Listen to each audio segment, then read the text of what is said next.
Nancy Guthrie was 84 years old, living alone in her quiet Tucson area home, when she vanished without a trace on February 1, 2026. What began as a missing person case quickly transformed into something far darker and far more disturbing.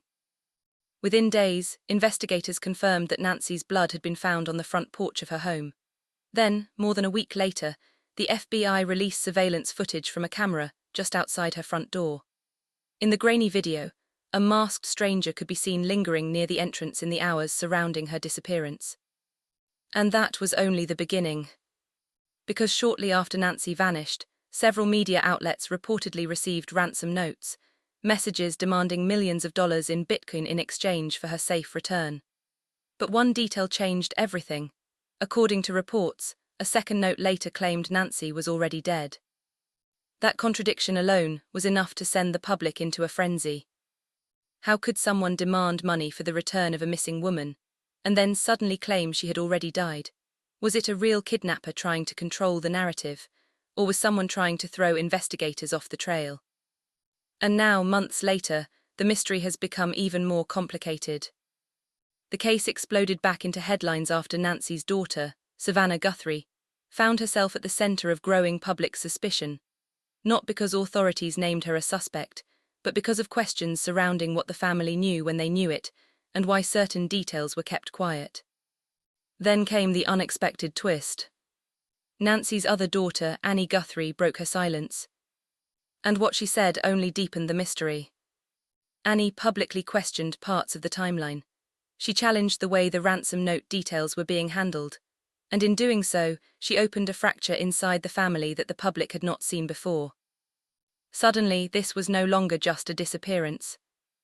It became a story about family secrets, conflicting narratives, and a trail of evidence that seemed to raise more questions than answers. And if you follow celebrity news, true crime, and major breaking investigations like this, make sure you're subscribed, hit like, and turn on notifications. Because stories like this can change overnight, and we'll be covering every major development. At first, the public reaction was simple. An elderly woman was missing, and everyone wanted her found. Nancy wasn't a public figure. She wasn't someone who lived in the spotlight. By all accounts, she lived a quiet, independent life. That's part of what made this case so unsettling. There was no obvious reason why someone would target her. No public enemies, no known threats, no major financial disputes. At least none that anyone knew about. But investigators quickly realized this wasn't a normal missing persons case. The blood on the porch suggested violence, or at the very least, some kind of struggle. The masked figure suggested planning, and the ransom notes suggested someone wanted control over how this story unfolded. But there was another layer. The family itself. According to reports, Nancy's family was aware of the ransom notes from the beginning. Yet those details weren't made public immediately. Some media outlets later admitted they had received those notes within days of her disappearance, but chose not to disclose them while the investigation was still in its early stages. That decision would later become one of the most debated parts of this entire case. Why keep it quiet? Was it to protect Nancy? Or did investigators believe releasing the information too soon could jeopardize the case? Those are questions that still remain unanswered. What we do know is this: the disappearance of Nancy Guthrie has now become one of the most puzzling active investigations in Arizona. An elderly woman disappears. Blood is left behind. A masked figure appears on camera. Ransom notes emerge. One daughter defends the family's silence. The other begins publicly challenging it. And somewhere in the middle of all of it is the truth. But to understand how this case spiraled into such a public mystery, we have to go back to the very beginning, to Nancy's final days before she disappeared, the last people who saw her and the small details that seemed ordinary at the time, but now may mean everything. In the days before Nancy Guthrie disappeared, there was nothing, at least on the surface, to suggest that anything was wrong. At 84 years old, Nancy had built a quiet life for herself in a Tucson area neighborhood where routine mattered. Neighbors described her as independent, private, and consistent. She kept to herself, but she was known. The kind of person people noticed, not because she sought attention, but because her habits rarely changed. She was the woman who checked her mail at roughly the same time every afternoon. The woman who watered her plants early in the morning. The woman whose porch light clicked on every evening just after sunset. Those little routines would later become critical. Because when they stopped, people noticed. According to early reports, Nancy had been living alone for some time. Family members remained in contact, though not necessarily every day. Like many elderly people living independently, there was a rhythm to how often she checked in. Sometimes it was brief, sometimes it was just a text. But silence from Nancy wasn't normal. In the final week of January, there was nothing publicly reported to indicate distress. No emergency calls, no police visits, no visible conflict. But some neighbors would later tell investigators that something felt different the night before she disappeared. Not dramatic, just unusual. One neighbor reportedly noticed movement outside Nancy's house later than usual. Another mentioned hearing what sounded like a raised voice, though investigators never publicly confirmed whether that was connected. At the time, no one thought much of it. It was just another night. But February 1 would change everything. That morning, Nancy failed to answer repeated phone calls. At first, it didn't immediately trigger panic. Family members assumed she might have been sleeping in, running an errand, or simply away from her phone. Hours passed. Then more calls went unanswered. Texts remained unread. By that evening, concern had started to build. For people who knew Nancy, that silence wasn't like her. And when no one could physically reach her, the situation escalated. A welfare check was requested. When authorities arrived at Nancy's home, the first thing they noticed was that something was off. Reports indicate her front area appeared disturbed. Not destroyed. Not obviously ransacked. But disturbed enough to raise concern. There were signs suggesting she had left or been taken unexpectedly. What investigators found next immediately shifted the case. Blood. On the porch. Authorities would later confirm the blood belonged to Nancy. That changed everything. This was no longer a simple welfare check. No longer a missing elderly woman who might have wandered off or suffered a medical emergency. This was now potentially violent. And from that moment, the urgency intensified. Investigators locked down the property. Crime scene technicians moved in. Family members were notified. Questions started piling up almost immediately. Where was Nancy? How much blood was there? Was it enough to suggest serious injury? And perhaps most importantly, how had no one seen what happened? Inside the home, investigators reportedly found no clear signs of a break-in. That detail mattered, because it raised a troubling possibility. Did Nancy know whoever came to her door? Or had someone found another way inside or out? At this stage, law enforcement remained careful. They weren't publicly calling it an abduction. They weren't calling it homicide. They simply stated the circumstances were suspicious. But privately, the tone of the investigation had clearly changed. Family members began speaking to police. Investigators started reconstructing Nancy's last movements. Phone logs, digital records, and nearby surveillance were all pulled. The timeline became everything. Who spoke to Nancy last? Who saw her last? What happened between her final known contact and the moment her blood was discovered? As the search expanded, the local community mobilized fast. Flyers went up. Search teams canvassed nearby roads and desert areas. Volunteers checked empty lots and hiking paths. For many, the hope was simple: find Nancy alive. But the evidence at the house made that hope more fragile by the hour. And then there was another unsettling detail. Nancy's car was still there. That immediately ruled out several possibilities. She hadn't simply left on her own. At least not in any ordinary way. Her personal belongings, according to reports, were also left behind. Items she would normally carry. That deepened the mystery. If Nancy didn't leave willingly, then someone had to be involved. And if someone was involved, where were they? That question pushed investigators beyond the house itself. Because if no witnesses saw anything directly, technology might have.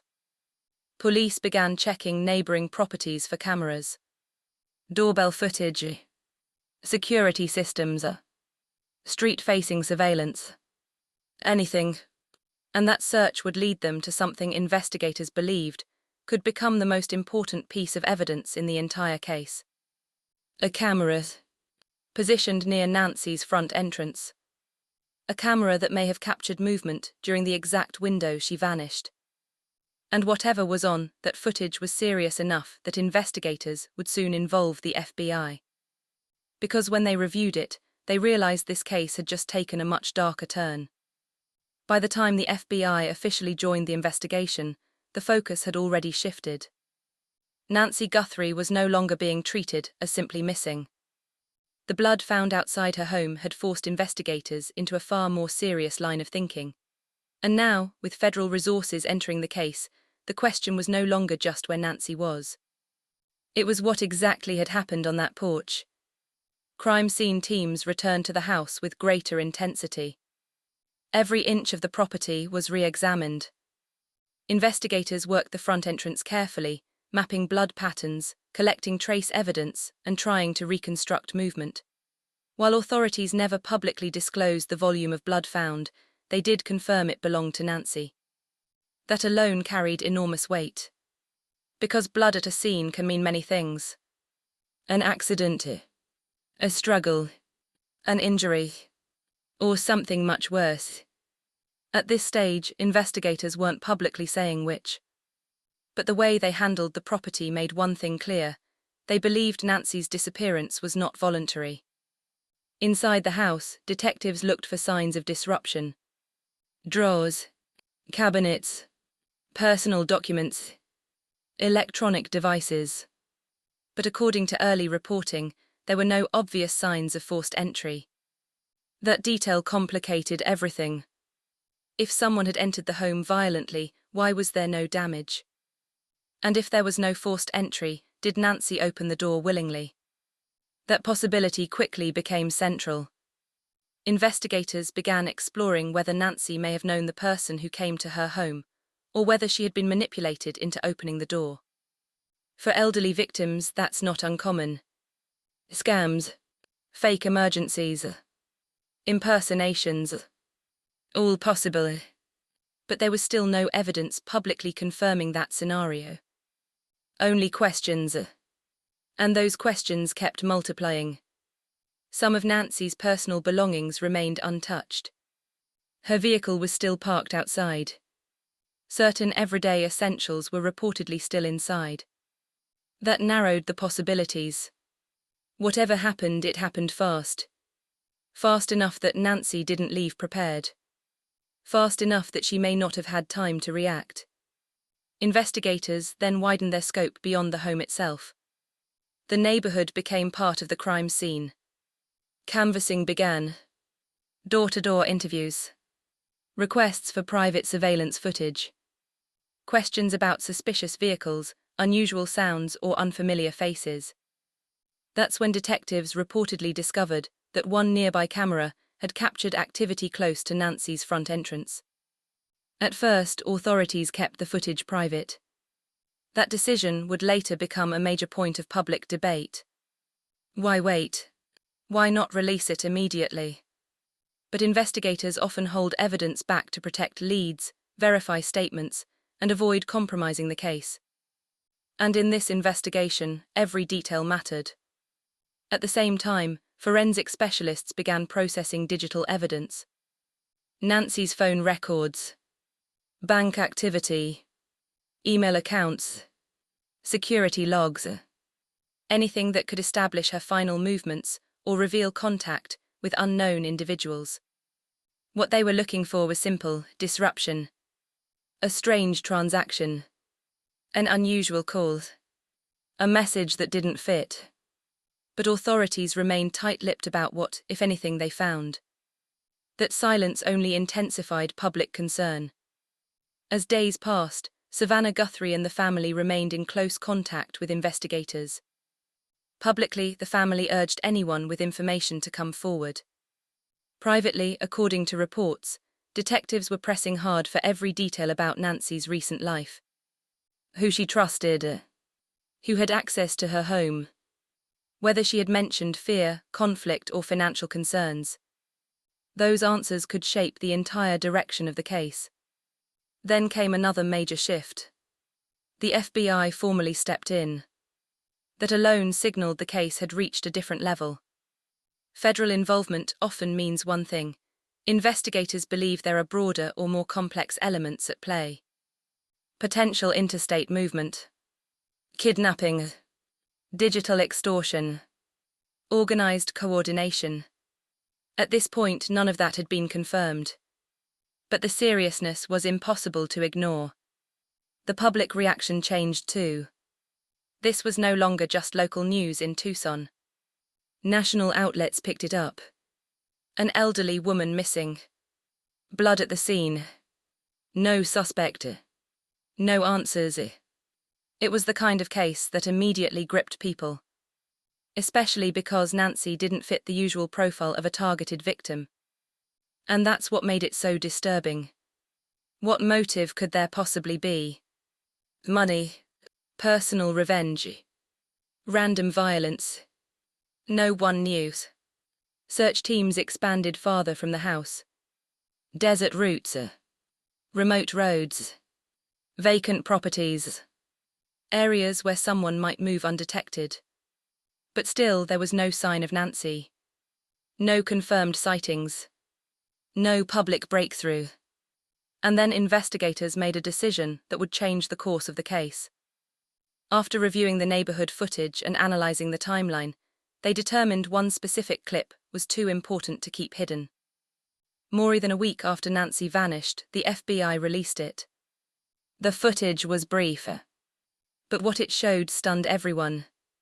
A masked figure, moving near Nancy's front door, in the exact time frame surrounding her disappearance. And suddenly, for the first time, this mystery had a face, even if no one knew whose face it was. When the FBI released the surveillance footage, the investigation changed overnight. Until that point, Nancy Guthrie's disappearance had been defined mostly by absence. No witnesses, no suspects, no confirmed timeline of what happened after she vanished. But now, for the first time, there was someone.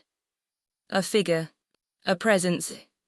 A person who had been near Nancy's home during the critical window of her disappearance.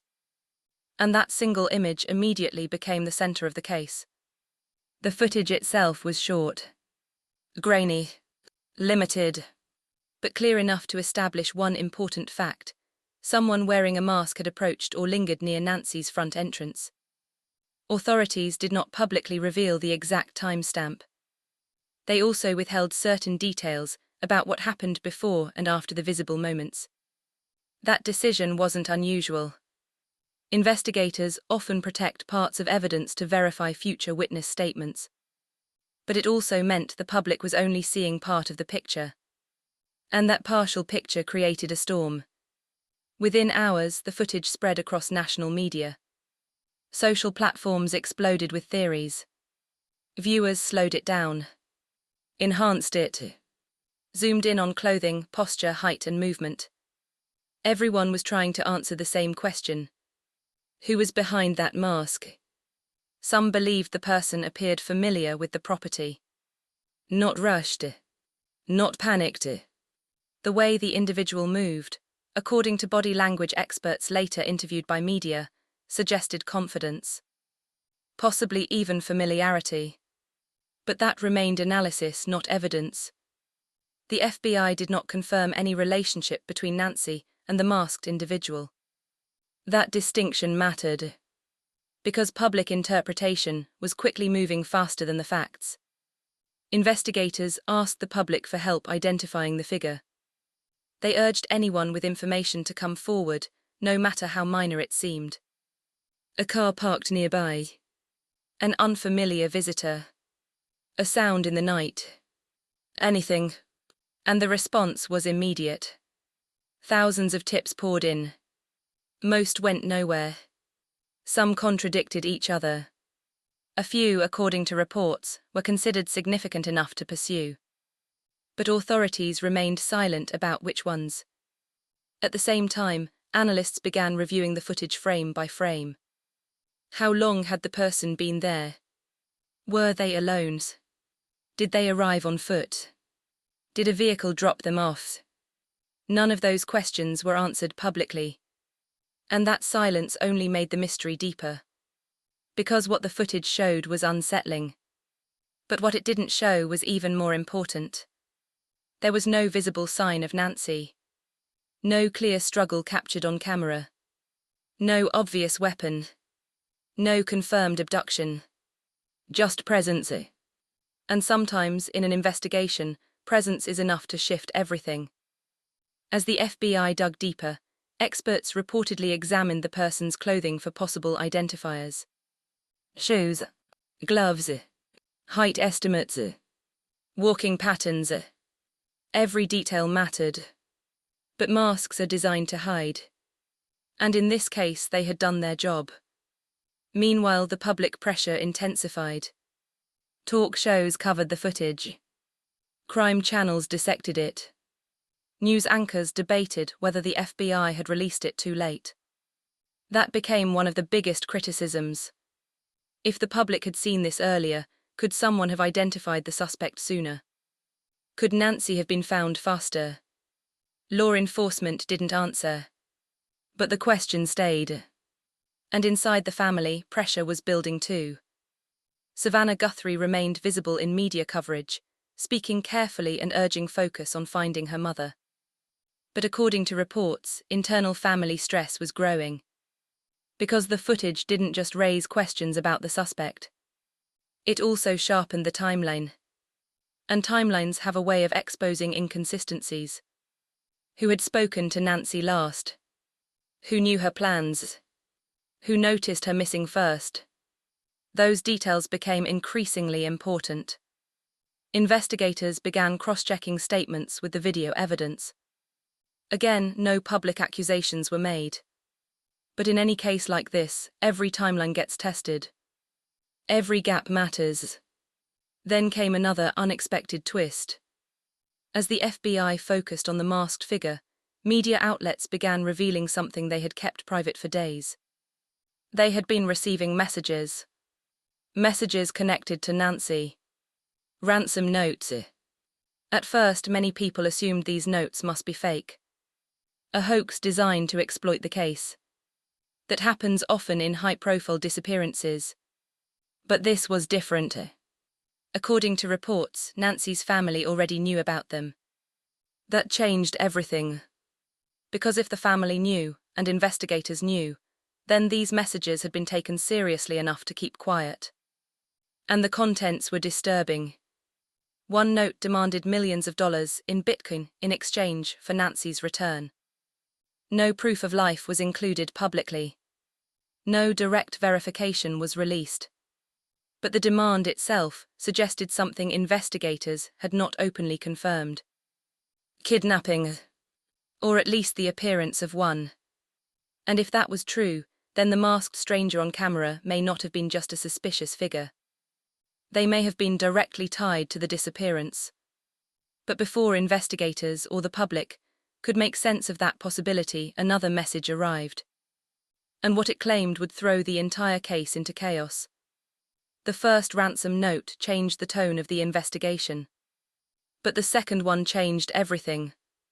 By the time Tucson station KOLD publicly confirmed it had received 2 separate communications tied to Nancy Guthrie's disappearance, the case was already under intense national scrutiny. The masked stranger footage had dominated headlines. The blood evidence had raised fears of violence. And now, the possibility of ransom introduced an entirely new layer. Money, control, and motive. According to KOLD's report, the first message demanded millions of dollars in Bitcoin in exchange for Nancy's safe return. That detail alone stood out. Bitcoin ransom demands are often associated with modern extortion because they're harder to trace than traditional payments. Investigators immediately understood that if the note was authentic, whoever sent it likely had some level of planning. This wasn't random. Or at least it didn't appear random. But there was a problem.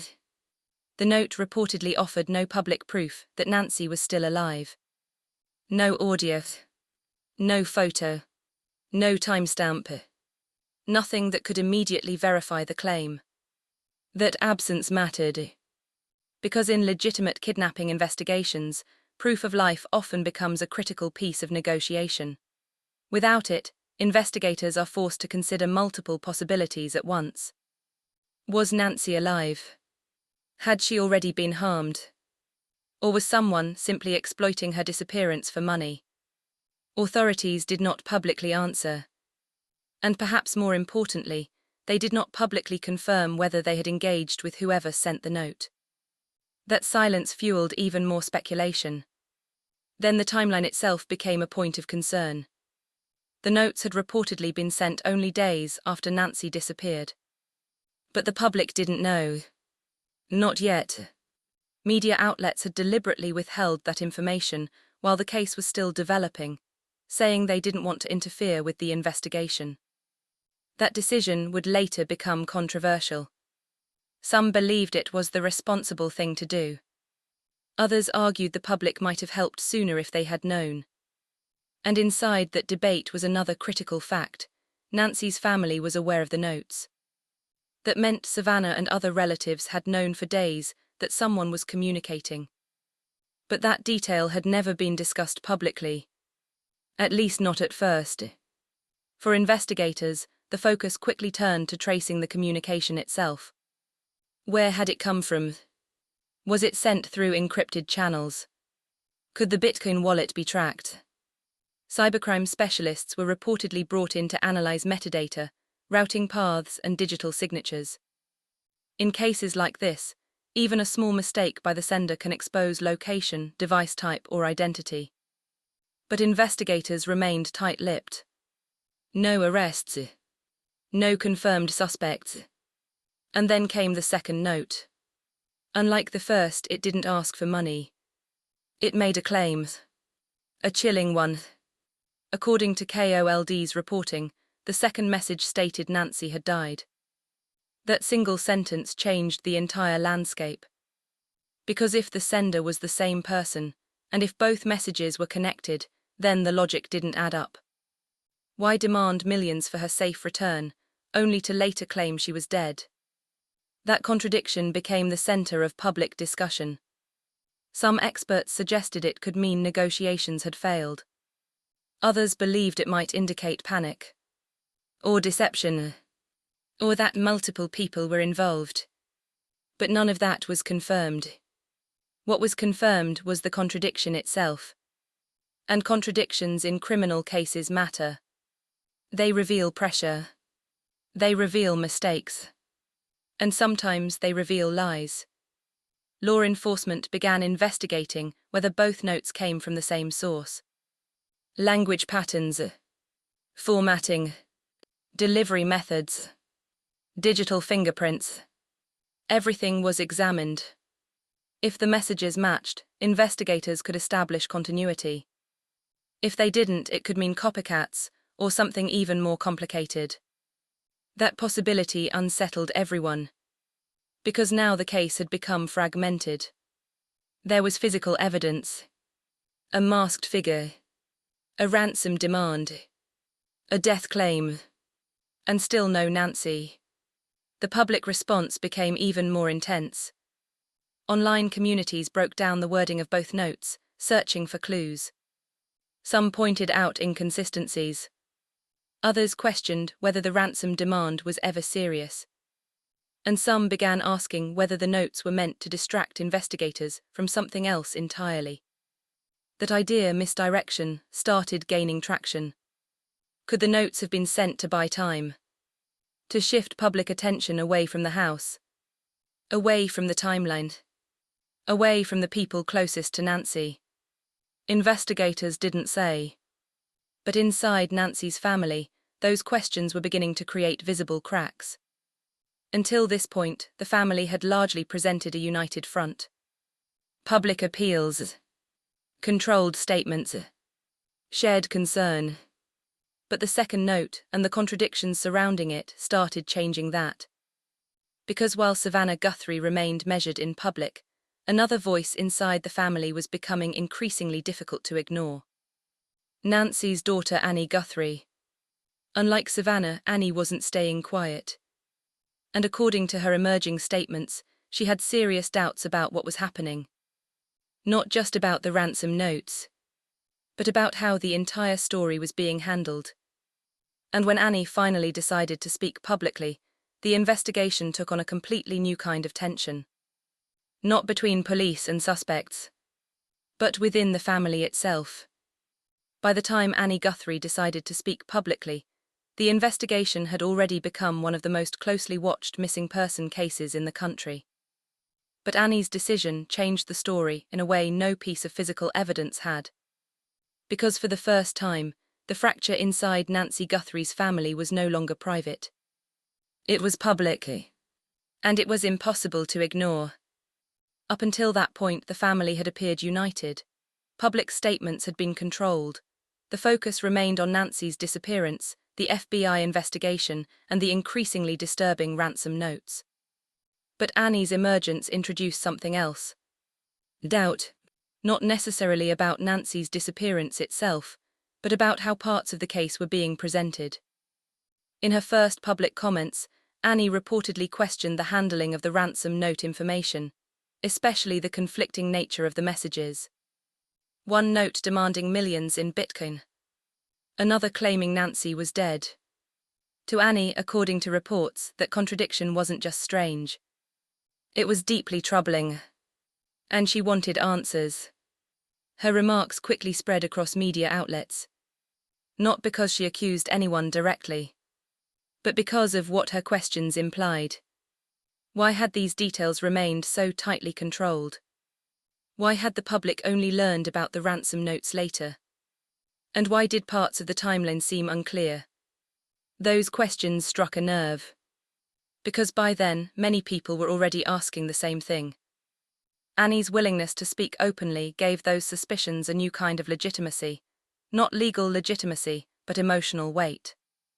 When a family member breaks ranks in the middle of an active investigation, people pay attention. And they did. Almost immediately, attention shifted. Not away from Nancy, but toward the family itself. Annie's comments began opening up deeper conversations about long-standing tensions inside the Guthrie family. Some reports suggested there had been disagreements over Nancy's care, communication, and decision-making long before she disappeared. None of those reports were confirmed as connected to the case. But in the public eye, context matters. And suddenly, everything about the family dynamic became part of the story. Savannah Guthrie, meanwhile, remained far more cautious. Her public appearances stayed measured, focused, controlled. She continued urging the public to prioritize Nancy's safe return and cooperate with authorities. But the contrast between the two sisters became impossible to miss. Savannah emphasized patience. Annie emphasized questions. Savannah deferred to investigators. Annie challenged the silence. That divide quickly became headline material. Media outlets framed it as a family split. Commentators began debating what it meant. Was Annie simply frustrated by the pace of the investigation? Or was she signaling something deeper? At that point, no one knew. And Annie herself stopped short of making direct allegations. That distinction is important. She did not accuse Savannah of involvement. She did not accuse investigators of misconduct. But she made it clear she was uncomfortable with the contradictions surrounding the ransom communications. And for many watching, that was enough to create new suspicion. The emotional weight of Annie's statements also mattered. This wasn't an outsider questioning the case. This was Nancy's daughter. A woman directly affected by her mother's disappearance. A woman grieving in real time. That made her words harder to dismiss. And it also made the family's response more delicate. Behind the scenes, according to reports, communication between family members became strained. Public coordination became harder. Media requests increased. Every statement now carried risk. One wrong word could fuel even more speculation. And speculation was already exploding online. Social media users dissected Annie's interviews line by line. Some praised her for speaking out. Others criticized her for creating division while the investigation was still active. But whether people agreed with her or not, Annie had changed the narrative. The case was no longer only about finding Nancy. It was now also about understanding what the family knew, and whether everyone inside that family was telling the same story. That shift had consequences. Investigators now had to manage not only evidence and leads, but also public perception. Because when families fracture publicly, it often complicates witness cooperation, timeline consistency, and media pressure. Authorities remained careful. No indication was given that Annie's concerns had altered the direction of the case. But the tension was impossible to ignore. And then something even more dangerous began happening. Online speculation turned into direct suspicion. Not against Annie. Against Savannah. People started comparing her public statements to known timelines. Reviewing interviews.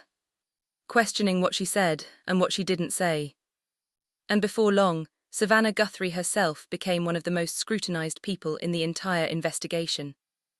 Not because police named her, but because public suspicion had found a new target. And the pressure on her was only beginning. By the time public attention shifted towards Savannah Guthrie, the investigation had entered its most volatile phase. Not because there was new physical evidence. Not because the FBI had named a suspect. But because the story had changed. What began as the disappearance of Nancy Guthrie had now become a case layered with public suspicion, family division, and unanswered questions that seemed to grow by the day. And at the center of that storm was Savannah. To be clear, investigators never publicly identified Savannah as a suspect. That fact remained consistent. But in high-profile investigations, public opinion doesn't always wait for evidence. And in this case, the timeline became the fuel. Viewers, reporters, and online investigators began combing through Savannah's public statements from the earliest days of Nancy's disappearance. Every interview, every appearance, every carefully chosen word. What they were looking for wasn't necessarily proof. It was inconsistency. Had Savannah known about the ransom notes earlier than the public realized? When exactly had the family first been informed? And why had certain details remained private for so long? Those questions kept coming. Part of the scrutiny came from the fact that Savannah, as a veteran journalist, understood media strategy better than most. That made her role in the public narrative even more complicated. Some critics argued that her experience may have shaped how information was released. Others defended her, saying she was simply trying to protect the investigation and her family. Neither claim was proven. But the perception was enough to keep the spotlight on her. One major point of debate centered on the ransom note timeline. Reports had already established that the family knew about the notes before the public did. That wasn't unusual. Families are often informed before details are released. But because Annie Guthrie had publicly raised concerns about how those notes were being handled, people started asking whether Savannah had agreed with the decision, or influenced it. Again, there was no evidence she had. But the question itself became part of the public narrative. Then came the timeline comparisons. Online communities began lining up Savannah's interviews against known investigative developments. When did she first mention the seriousness of the case? When did she acknowledge the ransom notes? How did her tone change after the FBI released the masked stranger footage? None of those comparisons produced proof of wrongdoing. But they created an atmosphere of distrust. And in a case already full of uncertainty, distrust spreads quickly. Savannah responded carefully. Through public appearances and brief statements, she continued to focus on Nancy. Finding her. Supporting the investigation. encouraging anyone with information to come forward. She did not directly address many of the online accusations. That silence became another source of criticism. To some it looked evasive. To others it looked like discipline. Law enforcement eventually stepped in to address the growing speculation. Authorities made it clear that Savanah was not considered a suspect. That statement mattered. It was meant to redirect attention back to the evidence. Back to the masked stranger. Back to the digital trail tied to the ransom notes. But by then, public suspicion had already taken on a life of its own. And there was another problem. The more attention focused on Savanah, the less focus remained on the unknown person caught on camera. Investigators worried about that. Cases can become distorted when media narratives overpower evidence. False theories can flood tip lines. Witnesses can become hesitant. And critical leads can get buried under noise. That's why authorities repeatedly urged the public to stay grounded in facts. Nancy was still missing. That remained the central truth. The masked figure had still not been identified. The ransom notes had still not been fully explained. And despite weeks of national coverage, investigators had not publicly confirmed a motive. But behind the scenes, new forensic leads were reportedly beginning to emerge. Investigators had expanded their review of the blood evidence. Digital analysts continued tracking activity linked to the Bitcoin demand. Phone records and device movements were reportedly being cross-referenced against the established timeline. Something, according to sources close to the investigation, had started to stand out. Not enough for arrests. Not enough for public disclosure. But enough to keep federal investigators pushing. And then came the strongest signal yet that the case might be moving. Authorities hinted, carefully, that they were making progress toward identifying the masked stranger. No name. No official description. No confirmation. Just a suggestion that the figure on camera might not remain anonymous much longer.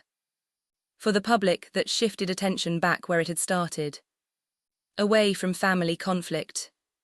Away from media speculation.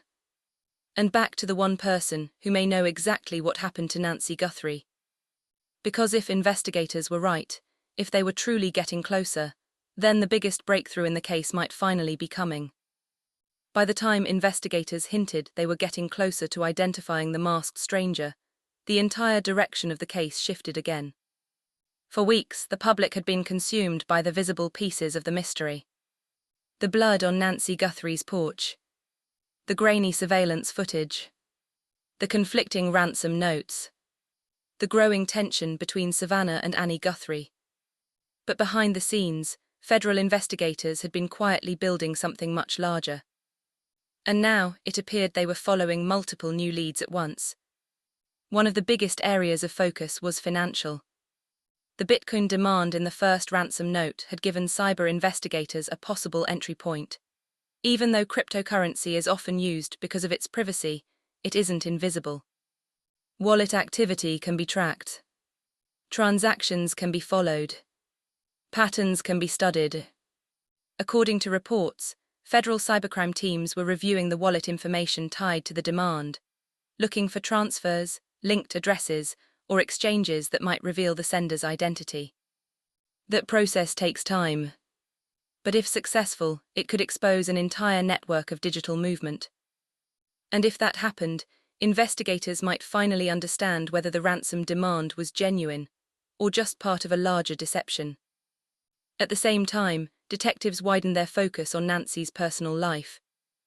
Not because they believed Nancy herself was hiding anything, but because every relationship matters in a case like this. Friends, neighbors, service providers, recent visitors, anyone who had regular access to her home, anyone who knew her routines. Investigators reportedly revisited earlier interviews, looking for inconsistencies or overlooked details. In long investigations, what seemed minor at the beginning can become critical later. A forgotten phone call. An unusual delivery. A cancelled appointment. Those details can reopen entire timelines. And in Nancy's case, the timeline still had gaps. That remained one of the most frustrating parts of the investigation. There were still periods of time where no one could account for exactly what happened. And inside those missing hours, investigators believed the truth was likely hidden. Then came another development. An anonymous tip. Authorities never disclosed the source or specifics, but reports indicated that investigators had received new information strong enough to trigger another review of Nancy's movements in the days before she vanished. That mattered, because anonymous tips are common, but only a small number are considered credible enough to alter active investigative strategy. This one reportedly did. Search teams returned to areas near Nancy's neighborhood. Desert edges, drainage routes, remote roadside spaces, places that may have been missed in the initial days. For the public, that was both hopeful and terrifying. Hopeful because it meant progress. Terrifying because it suggested investigators still believed Nancy could be connected to locations beyond her home. Crime analysts also began re-examining the ransom notes themselves. Not just the digital traces, but the purpose behind them. Were they genuine attempts to collect money? Or were they diversion tactics? That question had become increasingly important. If the notes were meant to distract investigators, then the entire case could look very different. It would mean someone wasn't trying to profit. They were trying to control time. Control direction. Control perception. And that possibility brought investigators back to one painful reality. They may have missed something early. That admission, even indirectly, carried weight. Law enforcement rarely acknowledges that possibility publicly. But sources close to the case indicated investigators were revisiting early assumptions, especially regarding the timeline surrounding the porch blood evidence and the release of the surveillance footage. Had the masked stranger been the main suspect from the beginning? Or just one piece of something bigger? That question remained open. Meanwhile, the family's internal strain had only deepened. Savannah remained largely focused on the investigation, speaking less publicly as scrutiny intensified. Annie continued pushing for transparency, maintaining that unanswered questions still existed. Neither side appeared willing to back down. And for many watching, the division itself had become symbolic of the case. A family caught between grief, suspicion, and uncertainty. Still, despite all the noise, one fact remained unchanged.